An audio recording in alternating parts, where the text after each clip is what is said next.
This is Hebrews chapter 11, verse 1. Now, faith is the substance of things hoped for, the evidence of things not seen.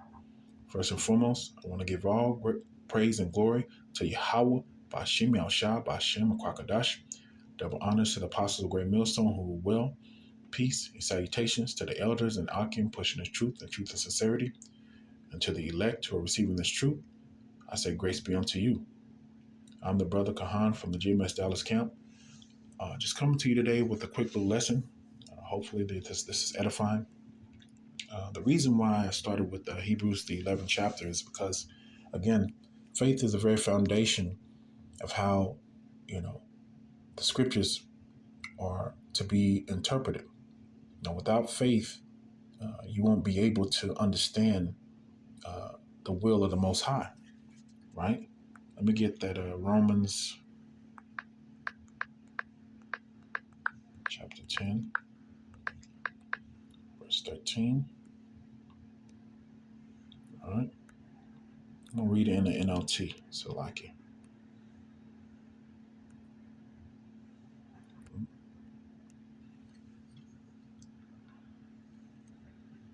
Right. It says, this is Romans chapter 10, verse 13. For everyone who calls on the name of the Lord will be saved. Verse 14.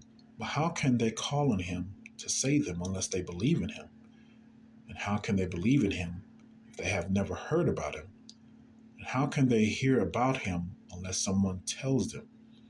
Right? So again, the gift of faith is going to come through those who have been already chosen from the ages before you were born to give you a certain message. And that message is having faith in the will of the Most High. And that faith comes in his Son, the only begotten Son of the Most High, which is Yahawashi. So going back to the Hebrews 11:1, right? This faith will be given to men of the Lord in turn for them to preach the word so that a select, chosen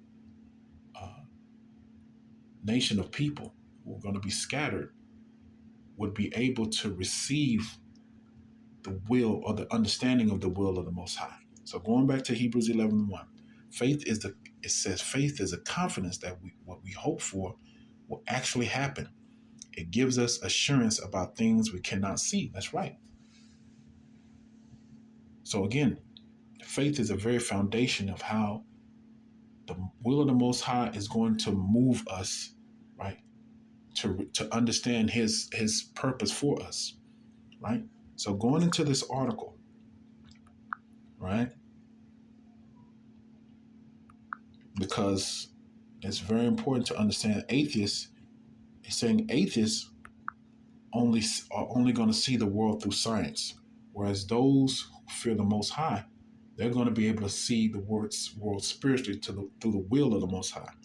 So let me pull this, if I can pull it up. Wow, it's not allowing me to pull up now. What's going on? Give me 2 seconds.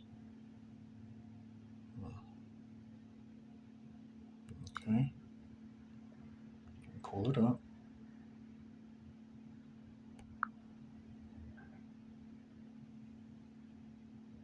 Okay. The water Yahawashi my shot. It says basically 10 reasons atheists don't believe in God. Right? It says 10 reasons atheists say they don't believe in God. Right?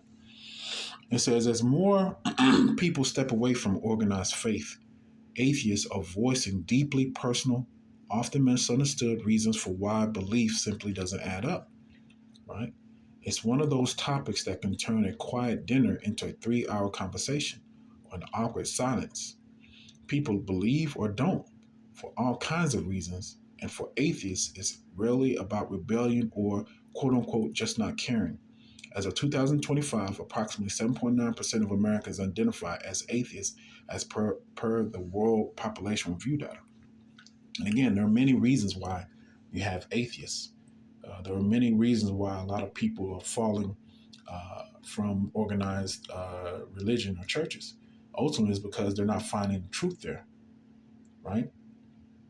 The institutions that are supposed to help us understand our realities are slowly being found out. They're not telling the truth from the schools, right? From, again, like the churches, people are starting to see, you know, the truth. They're starting to see that they're not telling the truth, right? And that's ultimately the will of the Most High, whether they are prepared to receive it or not, right? So when you go into that word faith, let's go back into Hebrews 11, the 11th chapter. So like, if I can navigate again, so I can go into that word.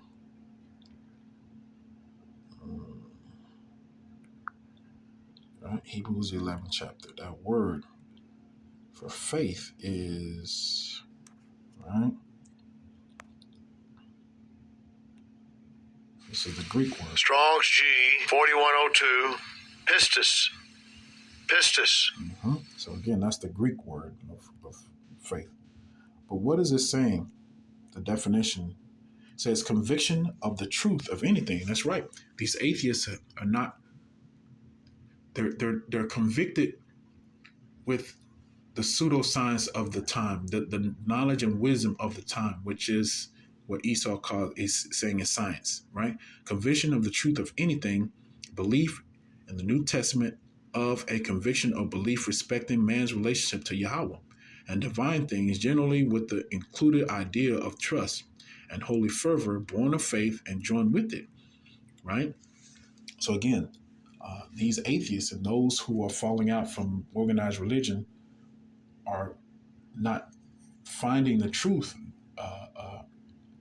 in their in their institutions, right? And ultimately, when you go into the root word, right, the root word of faith, right, it's basically going into that word persuade. They're not persuaded, right? It says to persuade, to induce one by words to believe, right? So let me get this quick scripture right quick. 1 Corinthians 2.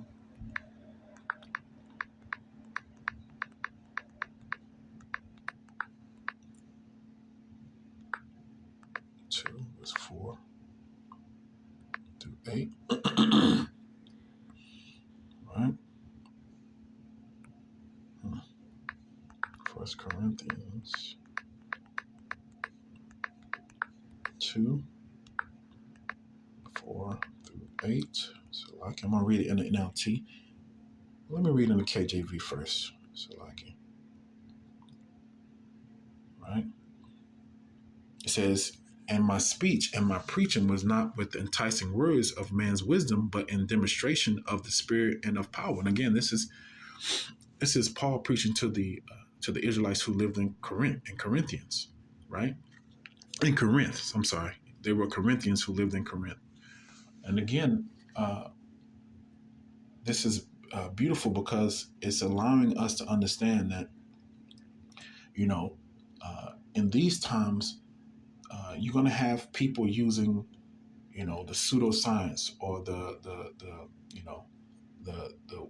wisdom of man in order to try to convince you that there's no power. There's no power that's in control of everything, right? Verse 5 says that your faith should not stand in the wisdom of man. That's right, because it's without the true understanding of the scriptures, you can't have faith. Or rather, without faith, you can't have the true understanding of the scriptures. So Esau's world of pseudoscience is not gonna give you any type of faith. It's not going to give you the truth of anything. It may give you a certain truth in a moment, right? But ultimately, that's going to come to naught, right? It says that your faith should not stand in the wisdom of man, but in the power of Yahweh. That's right. Verse 6 says what? Howbeit we speak wisdom among them that are perfect, yet not the wisdom of this world, nor of the princes of this world that come to naught. That's right. We speak the wisdom through faith. That's why people are not able to understand. You won't be able to understand it because, again, the spirit wasn't put in you to receive it. right? If you go to Romans 10, you weren't persuaded when the men of the Lord preached the scriptures, right? You were not persuaded, right? Because our faith is an instrument given by Yahweh, by Yahawashi to see the lies of the world, to see the lies in the pseudoscience of this age, right? It says, "For whosoever shall call upon the name of the Lord shall be saved." Verse 14, "How then shall they call on him in whom they have not believed? And how shall they believe in him of whom they have not heard? And how shall they hear without a preacher?" Because the foundation of faith is in Yahawashi, right? Without Yahawashi, you can't have faith. Without faith, you can't understand the scriptures, which is him, which is of how he was able to move and navigate in a world that was filled with all kinds of philosophies. But he came as the true knowledge, right? It says, verse 15, "And how shall they preach except they be sent? As it is written, how beautiful are the feet of them that preach the gospel of peace and bring glad tidings of good news." And that's right. That's the good news, that our faith ultimately is going to usher in a new way, a new foundation, a new earth, a new kingdom, right? If you have faith in Yahawashi, right? So going back to let me go back to that article real quick. It says what? As more people step away from organized faith, atheists are voicing deeply personal, often misunderstood reasons for why belief simply doesn't add up. You see, they're not persuaded. It's one of those topics that can turn a quiet dinner into a 3 hour conversation or an awkward silence. People believe or don't for all kinds of reasons. And for atheists, it's rarely about rebellion or quote unquote just not caring. As of 2025, approximately 7.9% of Americans identify as atheists as per the World Population Review data. Many have deeply personal, thoughtful reasons for their disbelief, questions that never found satisfying answers. That's right. And that's ultimately that's why they became atheists, because they were not persuaded in the truth that was presented to them through whatever walks of life that they went by, whether it's school, whether it's their personal experience. Ultimately, you know the spirit wasn't given to them to receive the understanding of the scriptures, right? Questions that never found satisfying answers, or experiences that made them look at the world differently, right? It says, so let's pull up a chair and unpack what's really behind the choice not to believe. It says, no judgment, just curiosity, and it says, ultimately, they find no scientific evidence for a higher power. That's right. And you see the same, this spirit here. I'm going to pull up something real quick. This same spirit here, the spirit was moved in me to pull up the Age of Reason. I just typed in the Age of Reason summary, and it brought out this. It says, quote unquote, the Age of Reason, end quote, can refer to the 18th century Enlightenment intellectual movement emphasizing reason, science, and individual liberty. It says, or to Thomas Paine's 1794 book that critiqued traditional religion in favor of deism. Paine's work argues that the Bible is a collection of myths, and that God is known through reason, not revelation or dogma, right? And that's the same type of spirit that's being preached during these times. That the new age of reason is through AI. AI has now become the new God, right?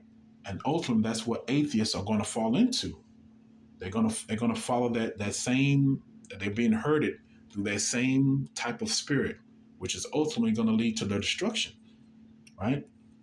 It says the Enlightenment or Age of Reason championed rationalism, the scientific method, and challenged religious and monarchical authority, promoting religious freedom and rule of law. And that's right. So again, this atheism, all these other type of beliefs that are leading you away from the existence of power is going to ultimately lead you towards destruction, right? Let me get that scripture real quick. Because again, remember, Esau is, those, and when I say Esau, is, so-called, white people, and specifically the elite who are ruling this world, this age, this time. The shadows that are behind the government and all these corporate entities that you see. Those, uh, uh, specific families, the Rothschilds. You know them.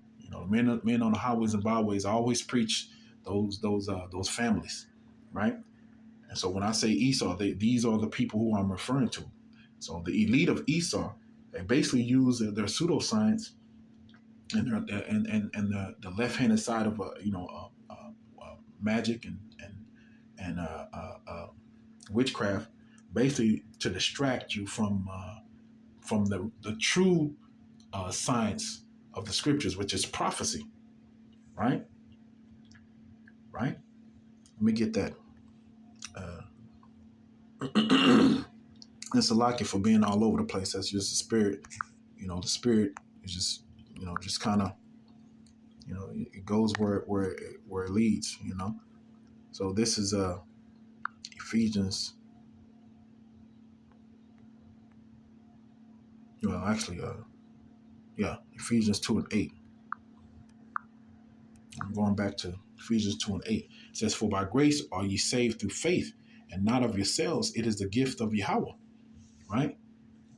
So yeah, faith is going to give you the understanding. It's going to allow you to see the lies of the wisdom of the time, right? Because the wisdom of the time right now is saying what you have to prepare yourself for the digital age. What's happening in Europe. You know, everything is going to be made convenient through having a digital ID, right? You're going to be more comfortable. You don't have to leave your home. You can work. As long as you have this digital ID, it's going to connect you to everything um, that's computerized or whatever. So again, this is the age of the time, right? This is the wisdom and knowledge of the time that's basically being set up as a religion. It's a new form of way of worship. If you don't have the technological background, or you're not tech savvy, or you're going to be left behind. That's right. But again, faith is going to allow you to understand that. Right? The faith is going to be again the instrument, given by Yahweh Shemashah, is going to be able to allow you to see the lies in this world, right? Because again, it's going to declare, the faith is going to declare ultimately the wisdom of the Most High, that this place has to face judgment, and that's the uh, core belief, or core understanding, and the core realization that a lot of people don't want to fear, that the will of the Most High has a hand in the judgment of this place, right? Whether you believe it or not, this place will face judgment because of all the iniquity and wickedness that's being hidden, right? But ultimately, it's being revealed through the men of the Lord that are preaching on the highways and byways, right? So going back to Salaki, I lost my place. Let me Salaki, that's the spirit. I'm going to go to Luke chapter 18, verse 8, because again, our faith is also the very foundation of that. The Most High is going to bring judgment to this place, and He's going to restore righteousness. That's also a big part of having faith in the scriptures, right? This is Luke 18:8. It says, "I tell you that He will avenge them speedily." Who? It's Yahawashi, right? "Nevertheless, when the Son of Man cometh, shall He find faith on the earth?" That's right. Our faith is the very foundation of who we are. Our faith gives us the ability to unravel the mysteries of the scriptures. Right now, you have men on the highways and byways that are, you know, calling themselves Israelites who never met before, right? But basically preaching the same scriptures, the same mindset of the scriptures, right? That's evidence of spiritual thing. That's evidence, right? Hebrews 11 chapter, evidence of what? Go to that Salaki. Evidence of things not seen, right? The world is being in an uproar because you have men on the highways and byways that are preaching a controversy of who the Israelites are, right? Waking up this whole world into another vibration, right? Those are the evidence of things that are not seen. That's the spiritual. Those are that's the thing that happened through the spirit, through faith, right? Using the scriptures to declare who the wicked are, and their judgment, and who salvation is for. That's also a part of faith, right? So when you go into, back into that article, you know, 10 reasons atheists say they don't believe in the Most High. I mean, that's a sad place to be, man, because ultimately you have no salvation. You know, how is being an atheist gonna allow you to overcome the powers of this devil? What this devil is trying to accomplish, right? Because again, remember, Esau is using this pseudoscience to promote a certain culture, another way of to live, right? And ultimately, he's going to bring in through his pseudoscience, through your belief, through your being an atheist. He's gonna use that to usher in something wicked, right? But the men of the Lord, those who preaching on the highways and byways, preaching the, the understanding of the scriptures, they're telling you this before it happens, and they're giving you a warning. If you don't have that spirit that's dealing with you, you're ultimately going to be destroyed. You know. So anyway, I'm not going to make it too long. Ultimately, just going into that faith in Yahawashi Shai. That's the very, very foundation of how we have salvation. That's how we are going to be able to declare to those who have the knowledge of this age that they're wrong, right? Those who are atheists, those who are in other type of doctrines, that ultimately they don't have salvation in those doctrines, man. So you need to come out of that, right? Anyway, hopefully this lesson was edifying. I want to give all praises and glory to Yahweh, Bashim Yahshua, Bashim Kakadash. Double honors to the Apostle Great Millstone, who well. Right? Peace and salutations to the elders and Akim pushing this truth and truth and sincerity, and to the elect who are receiving this truth. We say, grace be unto you, Shalom, Abba Babam, and Kwam Yasharala.